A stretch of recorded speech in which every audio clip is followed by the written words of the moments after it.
Subscribe करें हमारे YouTube channel को और बेल आइकन को प्रेस करें हमारे लेटेस्ट वीडियोस को देखने के लिए।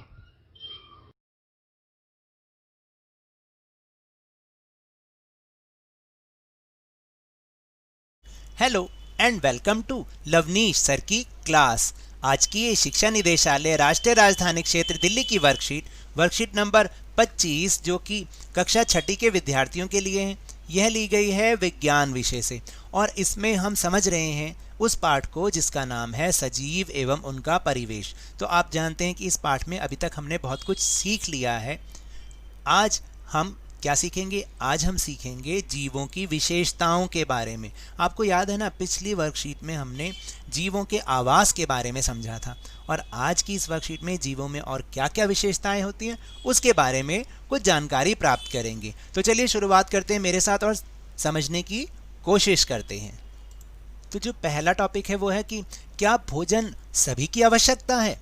जी हाँ, सजीवों को उनके अंदर होने वाले अन्य जैव प्रक्रमों के लिए ऊर्जा की आवश्यकता होती है, जिसके लिए भोजन जरूरी है। यानी जो भी सजीव हैं जैसे पेड़ पौधे, जीव जंतु और मानव, उनके अंदर जो भी जैव प्रक्रियाएं होनी हैं, अब उसके लिए तो ऊर्जा की जरूरत पड़ेगी ही।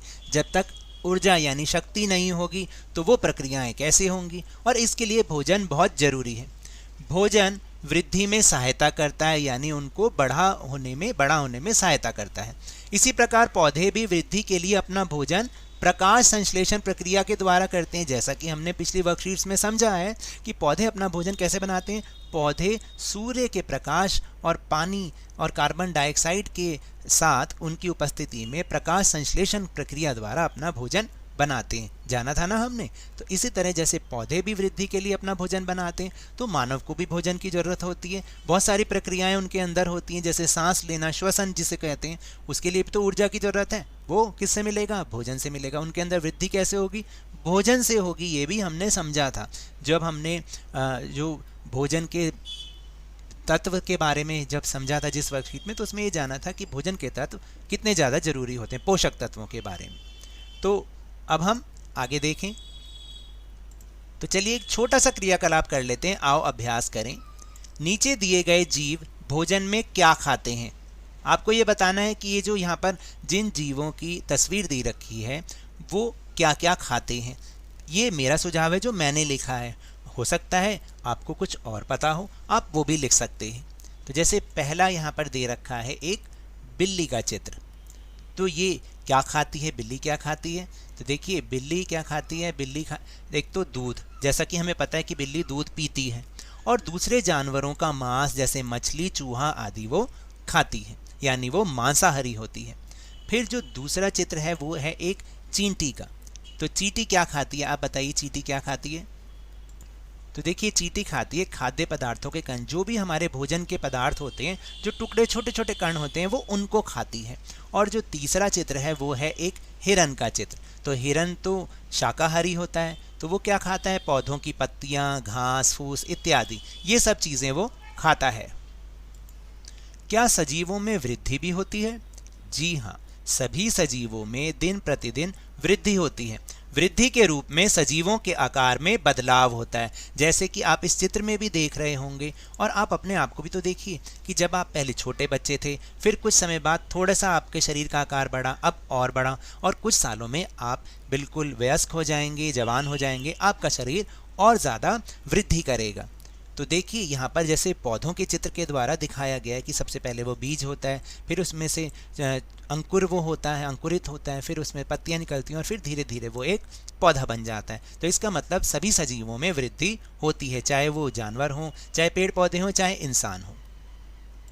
फिर अगला टॉपिक है कि क्या सभी सजीवों में श्वसन होता है? श्वसन मतलब सांस लेने की प्रक्रिया।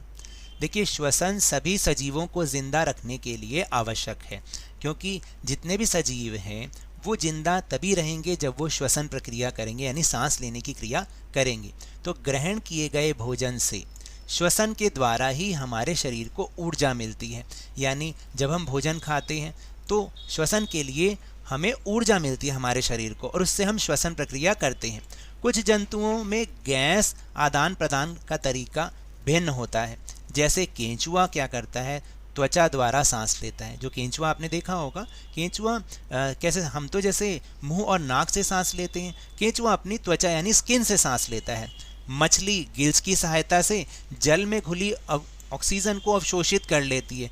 तो मछली तो देखिए, आपने देखा होगा कि अगर वो मुंह खोल के सांस लेगी तो उसके मुंह में तो पानी चला जाएगा और वो मर जाएगी। तो जो उसकी गिल्स होते हैं वो पानी में घुली हुई ऑक्सीजन को एब्जॉर्व कर लेते हैं, खींच लेते हैं, जिससे वो जिंदा रह पाती है। इसी प्रकार पौधे भी गैसों का आदान प्रदान मुख्यतः पत्तियों द्वारा करते हैं। देखिए, हमने ये समझा है और पहले भी जाना है कि पौधे कार्बन डाइऑक्साइड को लेते हैं और ऑक्सीजन को छोड़ते हैं। तो पत्तियों में छोटे छोटे छिद्र होते हैं जिनसे वायु अंदर आती है और ऑक्सीजन बाहर निकलते हुए कार्बन डाइऑक्साइड का प्रयोग करती है। यानी पहले कार्बन डाइऑक्साइड वो अंदर लेंगे और ऑक्सीजन को फिर वो बाहर छोड़ेंगे, जो कि हम मनुष्यों के लिए बहुत फ़ायदेमंद है, क्योंकि हमारे श्वसन प्रक्रिया उल्टी है कि हम ऑक्सीजन अंदर लेते हैं और कार्बन डाइऑक्साइड को बाहर छोड़ते हैं। फिर उसके बाद है श्वसन और सांस लेने की प्रक्रिया में अंतर। यानी श्वसन और सांस लेने की प्रक्रिया में क्या अंतर है, देखते हैं। सांस लेने की प्रक्रिया कोशिकाओं और पर्यावरण के बीच गैसों के सांस लेने और छोड़ने की एक जैविक प्रक्रिया है। यानी जो सांस लेने की प्रक्रिया है वो एक जैविक प्रक्रिया है। तो यानी क्या होता है कि हमारे शरीर की कोशिकाएं पर्यावरण में जो गैसें मौजूद हैं उनको अंदर लेती हैं और फिर बाहर छोड़ती हैं। तो ये एक जैविक प्रक्रिया है, जबकि श्वसन एक रासायनिक प्रक्रिया है जो कोशिका के भीतर ही होती है। जो श्वसन है, जिसको हम श्वसन कहते हैं, वो हमारे अंदर ही होती है और ये एक रासायनिक प्रक्रिया होती है, जबकि सांस लेने की प्रक्रिया जैविक प्रक्रिया है जो कोशिकाओं और पर्यावरण के बीच की गैसों के बीच होती है।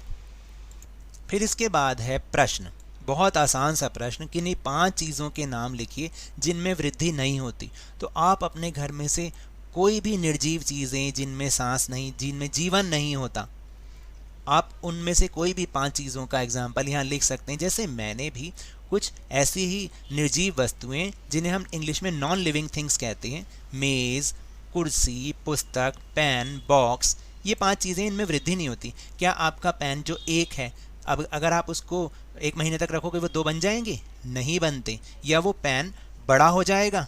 आपने मान लीजिए एक पेन लिया और उसकी लंबाई आपने नापी, मान लीजिए वो पेन आपका 15 सेंटीमीटर का है, तो क्या वो अगले महीने 20 सेंटीमीटर का हो जाएगा? नहीं होगा ना, उनमें वृद्धि नहीं होती। तो ऐसी 5 चीज़ों के नाम लिखने जिनमें वृद्धि नहीं होती। फिर दूसरा प्रश्न है कि सांस लेना एक, खालिस्तान में क्या भरोगे, कौन सी प्रक्रिया होता है?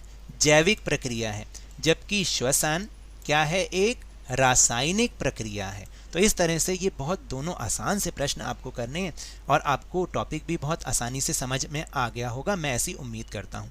तो ये तो थी आज की वर्कशीट। अगर मेरे इस तरह समझाने से आपको थोड़ा सा भी समझ में आया हो तो इस चैनल को ज़्यादा से ज़्यादा सब्सक्राइब कीजिए, लाइक कीजिए और बहुत ज़्यादा शेयर भी कीजिए। और हाँ, मेरे साथ इसी तरह वर्कशीट को समझते रहिए, लेकिन ध्यान और मन लगाकर पूरी मेहनत और लगन के साथ पढ़ते रहिए। और अगर आपको कोरोना वायरस को हराना है ना, तो मास्क जरूर पहन के रखिए, क्योंकि जब तक दवाई नहीं तब तक कोई ढिलाई नहीं।